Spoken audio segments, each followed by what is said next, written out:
do I apply for an absentee ballot? Barring a last-minute intercession by federal courts, you can only vote by mail if you fall under one of 11 excuses under Indiana law. First, you won't be in your county from 6 a.m. to 6 p.m. You have a disability, you're 65 or older, you have official election duties outside of your voting precinct, you're scheduled to work the entire 12 hours polls are open, you're confined due to injury or illness, you're prevented from voting during the 12 hours because of religious holiday or discipline, you participate in the state's address confidentiality program, you're a member of the military or a public safety officer, you're classified as a serious sex offender, or you're prevented from voting because of a lack of availability of transportation. Now, two of those excuses might have something to do with COVID-19. If you are confined for injury or illness, that might sort of maybe apply to coronavirus for folks who fall into high-risk categories. But Secretary of State Connie Lawson said if you're still going to the grocery store or running errands, that doesn't count as being confined, and so that might not necessarily apply for you.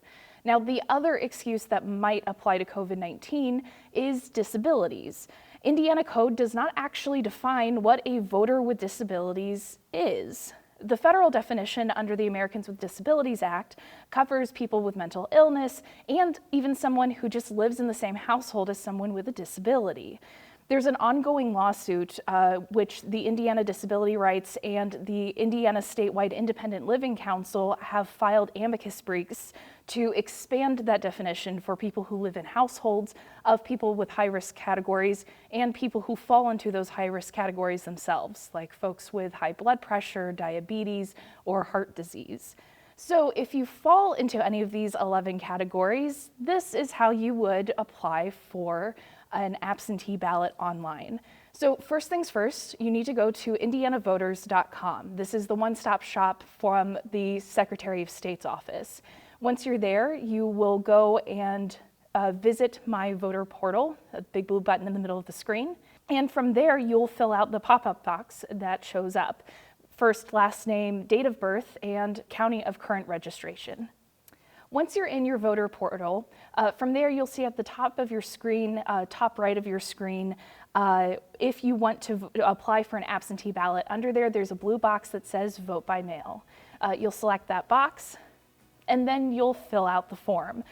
For this first part, as long as your voter registration is up to date, the only thing that you should need to fill out is your social security number. From there, you'll select which reason applies to you. Now, absentee by mail voters do not have to show photo ID. First-time voters filing absentee by mail will be asked to provide proof of residency. The application must be received by October 22nd, but state and county election officers have asked people intending to vote by mail to file as soon as humanly possible.